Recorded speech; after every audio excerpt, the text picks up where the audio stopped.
नमस्कार, पहाड़ समाचार में आपका स्वागत है। मैं हूं आपके साथ अनुष्का सिंह। मुख्यमंत्री पुष्कर सिंह धामी ने शिक्षा विभाग की समीक्षा की, साथ ही शिक्षा की गुणवत्ता पर विशेष ध्यान दिए जाने के अधिकारियों को निर्देश दिए।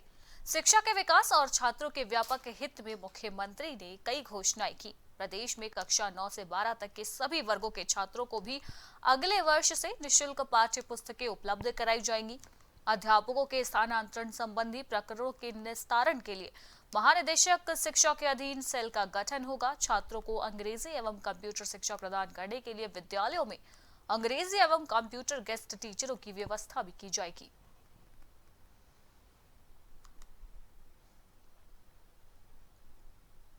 कैबिनेट मंत्री यशपाल आर्य ने विधानसभा क्षेत्र के 44 विकास कार्यों के 7 करोड़ 50 लाख की लागत से किए जा रहे विकास कार्यों का लोकार्पण किया, जिसमें अल्पसंख्यक कल्याण विभाग द्वारा स्वीकृत योजनाओं के 27 सीसी मार्ग निर्माण किए गए। समाज कल्याण विभाग के द्वारा स्वीकृत 8 योजनाओं के 116 करोड़ 73 लाख रुपए की लागत से विकास कार्य किए गए। कैबिनेट मंत्री यशपाल आर्य ने कहा कि बाजपुर विधानसभा क्षेत्र को हाईटेक बनाने के लिए विकास कार्यों में धन की कमी नहीं होनी चाहिए। इसी तर्ज पर विकास कार्य आगे भी चलते रहने चाहिए। ग्रामीण क्षेत्र की विभिन्न योजनाओं का आज शिलान्यास किया गया है और लोकार्पण भी किया है। और जो एक समग्र विकास की जो परिभाषा है, चौमुखी विकास, उसको सार्थक रूप देने की दिशा में पिछले वर्षों में लगातार हमने काम किया है। विकासखंड सभागार बेरीनाग में ब्लॉक प्रमुख विनीता बाफेला की अध्यक्षता में जिलाधिकारी के दिशा निर्देशन में पेंशन बहुउद्देशीय शिविर का आयोजन किया गया।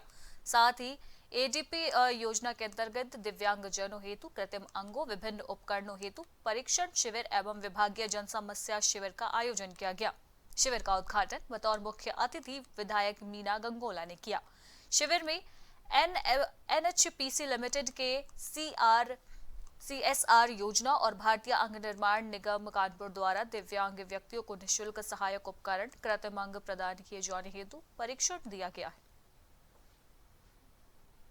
विकासखंड में समाज कल्याण का शिविर लगा है, जिसमें 82 लोगों को 5 लाख के कृत्रिम उपकरण दिए जा रहे हैं और उनका दिव्यांग सर्टिफिकेट भी बन रहा है, जिससे उनको जिला मुख्यालय नहीं जाना पड़ेगा। और उनके पेंशन संबंधी मामले हैं, वो भी यहीं पर उनके कागजात जमा हो रहे हैं। और जो भी हमारे दिव्यांग भाई बहन आए हैं, उनके भी रजिस्ट्रेशन हो रहे हैं और उनका भी नाप लिया जाएगा और अगली बार उनको भी उपकरण दिए जाएंगे। जनपद चमोली में जोशी मठ विकास खंड का प्रसिद्ध फूलकोटा मेला मां चंडिका मंदिर, रवि ग्राम जोशी मठ और नरसिंह मंदिर में संपन्न हो गया। 2 दिवसीय पूर्णमासी के अवसर पर होने वाला ये मेला क्षेत्र, प्रदेश और देश की सुख समृद्धि खुशहाली का प्रतीक माना जाता है। इस मेले में लगभग घी के 400 से अधिक दीप जलाए जाते हैं। जोशी मठ के रविग्राम और नरसिंह मंदिर में 24 घंटे अखंड घी के दिए जलाए जाते हैं और इसके बाद उच्च हिमालयी क्षेत्र से लाए गए देव पुष्प, राजपुष्प, ब्रह्म कमल से मां चंडिका का श्रृंगार किया जाता है। हमारी न जाने कितने हजारों वर्ष की परंपरा है। हमने अपने परदादा, दादा और ग्राम वासियों से सीखी, उसी परंपरा में हम बूढ़े हो गए हैं। ये परंपरा गांव की सुख समृद्धि की, देश की सुख समृद्धि की प्रतीक है। हम सुदूर हिमालय से और कमल के पुष्प लेके आते हैं और कमल के पुष्प लेने के लिए गांव के स्वस्थ बेटे जाते हैं, जो वहां जाके कमल पुष्प लाते हैं, भगवती से वहां निवेदन करते हैं कि पूरे गांव में, नगर में, क्षेत्र में, प्रदेश में, देश में और भगवती की कृपा बनी रहे। हमारी बहुत फुलकोट का ये त्यौहार आता है, हर वर्ष हम लोग मनाते हैं और ये कई साल हमारे पुराने दादा परदादा, अभी धर्माधिकारी जी ने भी इसके विषय में कई चीज़ बताई है। और यहाँ पर जो है हमारी चंडिका जी आती है और ये जो दिए जलते हैं गांव वासियों के, ये जो है अपनी ये अखंड ज्योति है, ये जो जल रही है यहाँ पे, और ये जो है ये ज्योति जो है बुझनी नहीं चाहिए। कल शाम तक इसकी जो परंपरा है, इसकी देख रेख गाँव वाले खुद अपने दिए की देख रेख करते हैं ताकि उसको जली रहनी चाहिए, वो शुभ माना जाता है। अगर कोई दिया उत्तराखंड में तमाम रीति रिवाज, तीज त्योहार, पारंपरिक मिलनसार सांस्कृतिक धरोहर दिनों दिन पश्चात सभ्यता की देखा-देखी क्षीण होती जा रही है और फूहड़ता को शब्दों में पिरोकर समाज के बीच परोसा जा रहा है, जिस कारण आने वाली पीढ़ियों को अपने पूर्वजों की मजबूत सांस्कृतिक धरोहरों की जानकारी के बराबर से नहीं मिल पा रही है। तो वहीं अब कुछ लोगों ने आगे आकर अपनी संस्कृति को बचाने के लिए कदम उठाया है। इसी क्रम में पिंडर घाटी बहुउद्देशीय विकास एवं सांस्कृतिक समिति थराली ने स्थानीय स्तर पर देव और मांगलिक कार्यों के दौरान गाए जाने वाले मांगलिक गीतों के संरक्षण के लिए एक अभिनव प्रयास करते हुए गांव-गांव जाकर महिलाओं को अपनी संस्कृति को बचाने की मुहिम के तहत अब मांगलिक गीतों की प्रतियोगिता करने का बीड़ा उठाया है। इन अवसरों पर हमारे जो पिछले वक्त रहा है, बीता हुआ समय रहा है, उसमें लोग गाते थे। मैंने सुना है, मेरी दादी बहुत सारे मांगल गाती थी। लेकिन आज जो है समय की विडंबना है कि लोग उन संस्कारों के टाइम पर कोई भी मांगलिक गीत नहीं गाए जा रहे हैं, और यदि कोई गा भी रहे हैं तो वो छूटे पीटे टूटे फूटे से गीत आ रहे हैं और उसी को हम पूर्ण मान रहे हैं, और एक बिगड़ा हुआ स्वरूप जो है हमारे आने वाली पीढ़ी के सामने इसका जा रहा है। उनका हमारे लिए बहुत बहुत प्रयास था कि आप आगे आएँ, हमारे गांव की महिला मंगल दल आगे आएँ और अपने जो हमारी पौराणिक प्रथा है उस प्रथा को बचाए रखें, क्योंकि आजकल ये अंग्रेजी ज़माना, इंग्लिश गाने, ये अंग्रेजी पूरा जो भी आ रहा है, तो हमारी रीति रिवाज जो है उसमें विलुप्त हो रही है। उसको बचाए रखने के लिए उन्होंने हमें जागृत किया और हमें इस मंच तक लाए। हम लोग आजकल फ़ोन पे, व्हाट्सएप पे, टीवी पे, फेसबुक पे जो है लाइव चल रहे हैं, लेकिन हमारी जो संस्कृतियाँ हैं उस संस्कृति को हम ये आधुनिक युग में भूलते जा रहे हैं। तो इस संस्कृति को इन्होंने बचाने के लिए बहुत अच्छा कदम उठाया। वहीं उत्तराखंड में कक्षा 1 से 5 तक के बच्चों के स्कूल खुल चुके हैं। चंपावत जिले के प्राथमिक विद्यालय देवीधुरा के प्रधानाध्यापक जानकी भट्ट ने स्कूल खुलने पर खुशी जताई है। उन्होंने बताया कि 1.5 साल से स्कूल बंद चल रहे थे, जिसके बाद बच्चों के पढ़ाई का स्तर भी गिरता जा रहा था। हमारे स्कूल में दूर दराज के क्षेत्रों से बच्चे आते हैं। कोरोना काल में बहुत ही कम बच्चे ऑनलाइन पढ़ाई कर पाए हैं। हम लोग घर घर जाकर बच्चों को होमवर्क दिया करते थे, फिर भी बच्चे घरों में नहीं पढ़ पा रहे थे। उन्होंने बताया कि अब स्कूल खुल चुके हैं और हम बच्चों के भविष्य पर ध्यान देंगे और कोविड-19 के नियमों का भी पालन करेंगे। आज मुझे हर्ष हुआ है कि आज काफ़ी लंबे समय के बाद विद्यालय पुनः खुला है, लेकिन इस बीच कोरोना काल संक्रमण के दौरान हमारे बच्चे काफ़ी कुछ जो भी उन्होंने सीखा था सब भूल करके आए हैं। लेकिन हम प्रयासरत हैं और बीते समय में भी हमने बच्चों के घर घर जाकर संपर्क किया, क्योंकि ये ग्रामीण परिवेश के बच्चे हैं, इसलिए किसी भी बच्चे के पास जो था एंड्रॉयड फ़ोन नहीं था। इसीलिए हमने घर घर जा कर के वर्कशीट बांटी, उनको कार्य समझाया और बताया। लेकिन काफ़ी बच्चे जो हैं सब कुछ भूल कर काम किया। कुछ बच्चे जो नेट कनेक्टिविटी में नहीं थे, जिनके पास फ़ोन नहीं था, उनके घर तक भी गए। लेकिन जो शिक्षण का अधिगम का जो स्तर था वो बच्चों में नहीं आ पाया है। इसमें बच्चों का स्तर बहुत नीचे हुआ है। कई बच्चे तो अल्फ़ाबेट भी भूल चुके हैं। इससे एक बड़ा हिरास हो रखा है। लेकिन मैं अपनी शासन का धन्यवाद अदा करना चाहूँगा। उन्हें देर सवेर आज वहीं जिलाधिकारी डॉक्टर विजय कुमार जोगदंडे ने श्रीनगर बद्रीनाथ रोड पर स्थित एक होटल में कास्ट कला प्रशिक्षण कार्यक्रम के अंतर्गत हैंड होल्डिंग सपोर्ट कार्यक्रम का दीप प्रज्वलित कर शुभारंभ किया। उन्होंने कहा कि बनाए जा रहे उत्पादों को ऑनलाइन माध्यम से बिक्री कर अधिक लाभ कमाया जा सकता है। संबंधित अधिकारियों को निर्देशित किया गया कि जनपद के प्राचीन धार्मिक स्थलों और मंदिरों को भी काष्ठ कला से बनाकर प्रचार प्रसार करें। जिलाधिकारी ने संबंधित अधिकारियों को निर्देशित किया कि जनपद में आयोजित होने वाले कार्यक्रमों में प्रतिभाग करने वाले गणमान्य अतिथियों को गुलदस्ते के स्थान पर हस्तशिल्प से बने उत्पाद प्रतीक चिन्ह के रूप में दें।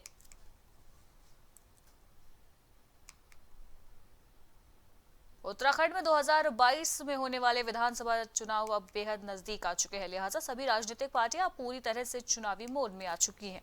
जहां एक और उत्तराखंड में सत्ताधारी पार्टी बीजेपी की लगातार बैठकों का दौर जारी है, तो वहीं कांग्रेस भी लगातार बैठकों के जरिए अपने कार्यकर्ताओं के बीच जाकर जोश बढ़ाने का कार्य कर रही है। वहीं हल्द्वानी के कांग्रेस भवन स्वराज आश्रम में आयोजित बैठक की गई, जहां पर बैठक में कांग्रेस के नेता, जिला प्रभारी, धारचूला विधायक हरीश धामी, कांग्रेस के कार्यकारी अध्यक्ष रणजीत रावत सहित सैकड़ों कांग्रेस कार्यकर्ता मौजूद रहे। कांग्रेस बैठक में 2022 के विधानसभा चुनाव को लेकर कार्यकर्ताओं से संवाद किया गया। बैठक के दौरान कांग्रेस के नैनीताल जिला प्रभारी हरीश धामी ने कहा कि प्रदेश की जनता ने 2022 विधानसभा चुनाव में पूरी तरह से कांग्रेस को सत्ता में लाने का मन बना लिया है। एक ऐसा प्रचंड बहुमत उत्तराखंड का जनमानस कांग्रेस को देने जा रही है कि मोदी जी से भी बड़ी लहर कांग्रेस को मिलेगी और निश्चित तौर पे देखिए बहुत जल्दी होगा। चुनाव समिति के चेयरमैन के रूप में जो हरीश साहू जी को बनाया गया तो एक तरफ से वो चेहरा भी है। इस समय सक्रिय है, पूरा संगठन मोबिलाइज है। बूथ स्तर से लेके प्रदेश स्तर तक सारी इकाइयाँ अपनी अधिकतम कार्य क्षमता का उपयोग संगठन को मजबूत करने में कर रही हैं और ख़ासतौर पर जो हमारी परिवर्तन यात्रा इस समय प्रदेश में चल रही है उसको जनता ने बढ़ चढ़ कर। विधानसभा चुनाव से पहले भाजपा महिला मोर्चा की प्रदेश कार्य समिति की बैठक हल्द्वानी में आयोजित की गई, जिसके प्रथम सत्र का शुभारंभ भाजपा महिला मोर्चा के अध्यक्ष ऋतु खंजूरी, प्रदेश अध्यक्ष मदन कौशिक और संगठन महामंत्री अजय ने दीप प्रज्वलित कर किया। इस दौरान मीडिया से बात करते हुए भाजपा प्रदेश अध्यक्ष मदन कौशिक ने कहा कि आगामी विधानसभा चुनाव में महिला मोर्चा की भागीदारी एवं चुनावी रणनीति के बारे में चर्चा की जा रही है। राज्य बनने से लेकर अभी तक उत्तराखंड में महिलाओं ने हर मोर्चे पर बढ़ चढ़कर भाग लिया है और अच्छा काम करके दिखाया। पंचायत चुनाव से लेकर विधानसभा चुनाव तक महिला मोर्चा की हमेशा से अहम भागीदारी रही है। हमारा राज्य ऐसा था जहां भाजपा सरकार में महिला को 50% आरक्षण अपने त्रिस्तरीय चुनाव में हम लोगों ने दिया है। राज्य बनाने में महिलाओं की भूमिका महत्वपूर्ण रही है। वहीं हम लोगों ने 2022 में हम सरकार में एक बड़े बहुमत के साथ आएंगे, उसमें महिलाओं की भूमिका महत्वपूर्ण रहे। उन सबको इस संकल्प के साथ आगे काम करने के लिए कहा गया। हमारी पहली कार्य समिति हो रही है, चुनाव से पहले हो रही है, तो निश्चित ही महिलाओं में ऊर्जा फूंकने का काम करेगी ये कार्य समिति और हम सब बहनें मिलकर 22 में दोबारा से जबरदस्त मेजॉरिटी से भारतीय जनता पार्टी। लक्सर विकास खंड खानपुर ब्लॉक के लालचंदवाला गांव में ग्रामीणों ने प्रधानमंत्री आवास योजना के लाभ से गरीब पात्र लोगों को दूर रखने और अपात्र लोगों को आवास योजना का लाभ देने का आरोप लगाया है। लालचंदवाला गांव निवासी एक महिला ने लक्सर उप जिला अधिकारी से एक प्रार्थना पत्र देकर जांच की भी मांग की है। महिला ने पत्र में लिखा है कि वो एक विधवा गरीब महिला है और उसके 4 बच्चे हैं जो नाबालिग है और वह झोपड़ी में निवास करती है। उसने लिखा कि प्रधानमंत्री आवास योजना की लिस्ट में उसका नाम पहले चल रहा था, जिसे ग्राम सचिव द्वारा आखिरी लिस्ट में ये बताकर निकाल दिया कि उसके पास पक्का मकान पहले से है। महिला ने उपजिलाधिकारी से इस पूरे मामले में जांच की मांग की है। और लिस्ट में नाम था हमारा, वो भी कटवा दिया, इसने कटवा होगा। और जी 10,000 रुपये ले रखे हैं इतना सिकटरी ना रायसी का सिकटरी वो, और कुछ हाँ ना का पता नहीं दे रहा, बार बार बस उन्हें कहा देख लूँगा। हमारा पहले नंबर पे मकान था, एक हमारी भाभी है विधवा अफसाना नईम के नाम से, उसमें जी इन लोगों ने जो फाइनल लिस्ट जारी करी है उसमें कोई नामो निशान नहीं है हमारा। कुछ ऐसे चंद मकान पास करे हैं इन्होंने, बहुत लोगों के जिनके पहले से मकान पक्के हैं वो पास हो गए, और जो लोग झोपड़ भट्टी वाले थे, पन्नी वाले थे, तिरपाल वाले थे, उन लोगों के मकान नहीं आए। ये BDO साहब और अमित साहब सेक्रेटरी साहब ही इन लोगों की चाल है जो हमारा मकान नहीं बनना चाहते। किसान महापंचायत को लेकर लक्सर पुलिस ने पुख्ता इंतजाम कर लिए हैं। भारी मात्रा में पुलिस फोर्स को तैनात किया गया है। एक प्रभारी निरीक्षक, 3 SHO और 30 SI और 4 प्लाटून PAC और 1 प्लाटून महिला PAC 70 कांस्टेबल के साथ सुरक्षा व्यवस्था पुख्ता कर ली गई है। लक्सर पुलिस क्षेत्राधिकारी BS चौहान ने कमान अपने हाथों में ले ली है।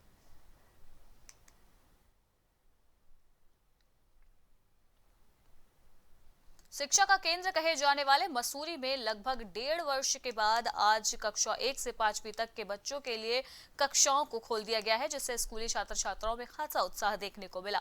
शासन द्वारा जारी दिशा निर्देशों के अनुसार केवल 3 घंटे तक ही स्कूल में पठन पाठन का कार्य जारी रहेगा। कोविड के चलते राज्य में करीब 1.5 साल से स्कूल बंद थे। करीब 3,63,000 बच्चे सरकारी स्कूलों में पढ़ते हैं, जबकि निजी स्कूलों में करीब 4 लाख से अधिक छात्र छात्राएं अध्ययन करते हैं। सरकार द्वारा निर्देशित किया गया है कि सभी स्कूलों में कोविड की गाइडलाइंस का सख्ती से पालन किया जाए। 2 वर्षों के बाद आज अपना ये विद्यालय कक्षा 1 से लेकर 5वीं तक प्रारंभ हुआ है। बच्चों के अंदर भी और अभिभावकों के अंदर भी बहुत उत्साह है और हमारे जो शिक्षक वर्ग है वो उनके स्वागत के लिए सुबह से ही खड़े थे। भैया बहन भी अपने अभिभावकों के साथ में सुबह विद्यालय लगने से पहले ही पहुंच गए थे विद्यालय में। हम लोगों ने उनका टीका लगा करके उनका स्वागत किया।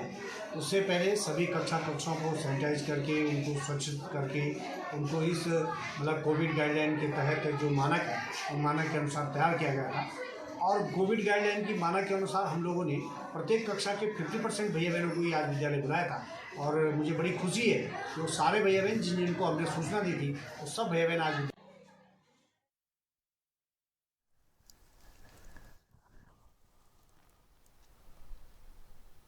गुलदार के लगातार बढ़ते हमलों के विरोध में कांग्रेस कार्यकर्ताओं ने डीएम कार्यालय में जोरदार प्रदर्शन किया। इस दौरान कांग्रेसियों ने वन विभाग और डीएफओ के खिलाफ जमकर नारेबाजी की।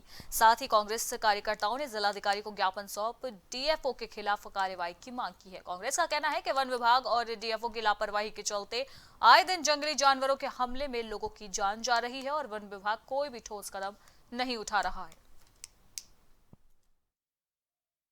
देखिए, आज कांग्रेस पार्टी द्वारा जिलाधिकारी को यहाँ पे ज्ञापन दिया है और सीधे तौर पे हम कहना चाहते हैं कि जो यहाँ भ्रष्टाचारी डीएफओ बैठा है, जो 7 साल से यहाँ जिसका तबादला तक नहीं हुआ है, जिसके यहाँ पे रहते हुए 13 से ज़्यादा जो है हमारे लोगों को यहाँ पे जो जंगली जानवर है, गुलदार है, उनसे उन्होंने अपना निवाला बना दिया है। और अभी हाल ही की घटना जो है वो नगर के समीप में जो बजेटी गांव है, वहाँ एक 7 साल की बिटिया को आंगन से अगर गुलदार उठा ले जाता है तो ये सीधे प्रश्न चिन्ह खड़ा करता है डीएफओ और वन विभाग की कार्यप्रणाली पे। हमने यहाँ पे सीधे तौर पे डीएम महोदय से अनुरोध किया है कि इस डीएफओ के खिलाफ जांच हो, जो इसने इस तरीके के कुकृत्य यहाँ पे किए हैं, गलत तरीके के कार्य यहाँ पे किए हैं, जिससे विद्युत वितरण खंड विकास नगर में विद्युत संयुक्त संघर्ष मोर्चा ऊर्जा निगम द्वारा संयुक्त रूप से एक मीटिंग आयोजित की गई, जिसमें मोर्चा द्वारा निर्देशित किया गया कि हमारी 14 सूत्रीय मांगों को लेकर 21 से 23 सितंबर 2021 तक टूल डाउन पेन डाउन किया जाएगा। साथ ही 23 सितंबर 2021 को जल विद्युत निगम मुख्यालय पर सत्याग्रह भी किया जाएगा। इस कार्यक्रम में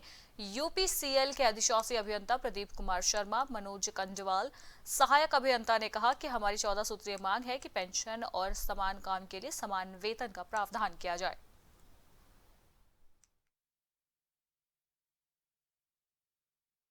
देखिए, हमारी 14 सूत्रीय मांगे हैं, जैसे कि समयबद्ध वेतनमान जो हमको पूर्ण रूप से पूर्व मिलता था 9 साल, 14 साल और 19 साल की सेवा पूर्ण करने पर।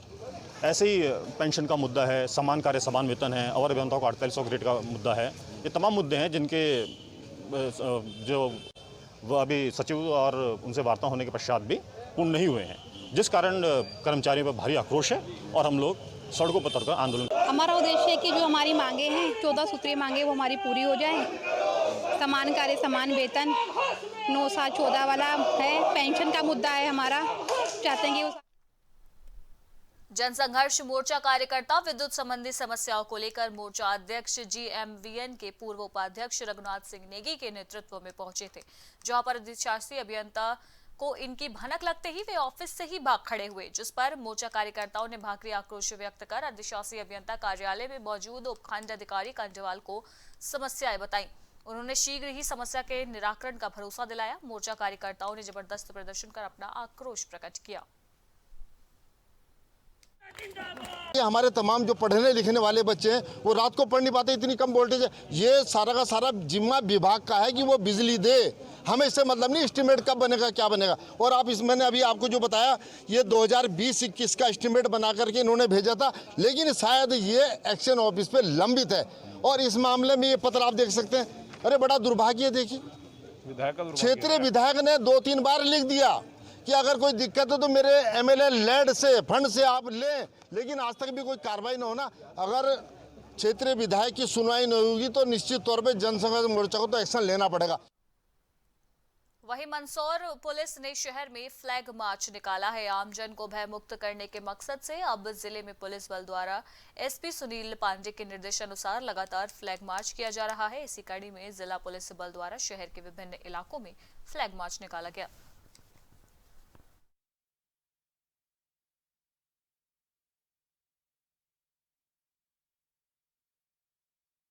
आज जो फ्लैग मार्च पुलिस अधीक्षक श्री सुनील पांडे साहब के नेतृत्व में उनके आदेशानुसार ये फ्लैग मार्च निकला है और हमारा ये रूटीन कार्रवाई है। और इसमें हम फ्लैग मार्च से ये दर्शित करना चाहते हैं कि पुलिस की एबिलिटी बनी हुई है, भय भय मुक्त वो रहे और साथ में सहयोगात्मक रूप से जो है हम लोग पेश आना चाहते हैं या सहयोग के रूप में पुलिस का वहाँ उपस्थिति बनी रहे, इस हिसाब से।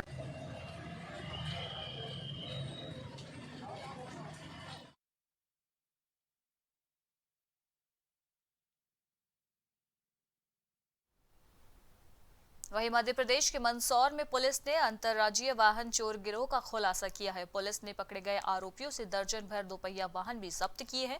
पुलिस द्वारा की गई इस कार्रवाई में राजस्थान के उदयपुर तक इसके लिंक बताए जा रहे हैं। जानकारी के अनुसार 20 सितंबर को फरियादी साजिद के द्वारा मोटरसाइकिल चोरी होने के संबंध में थाना मल्हारगढ़ में रिपोर्ट दर्ज कराई गई थी। वहीं विवेचना के दौरान पुलिस को मुखबिर से सूचना मिली कि थाना मल्हारगढ़ पर चोरी की गई मोटरसाइकिल को लेकर व्यक्ति मल्हारगढ़ बस स्टैंड तरफ जाने वाला है। पुलिस ने मुखबिर की सूचना के आधार पर कार्रवाई करते हुए आरोपियों को गिरफ्तार कर लिया। इसमें आज सुबह मुखबिर द्वारा सूचना ये प्राप्त हुई थी कि जो मोटरसाइकिल मल्हारगढ़ से चोरी गई है, 2 लोग लेकर आ रहे हैं और बस स्टैंड पहुंचने वाले हैं। पुलिस द्वारा घेराबंदी करके उनको पकड़ा गया। तो उसमें जो एक आरोपी जिसका नाम अजय है, अजय पिता विनोद साहू, और दूसरा उसके साथ एक विधि विरुद्ध बालक था और उनके पास एक मोटरसाइकिल मिली।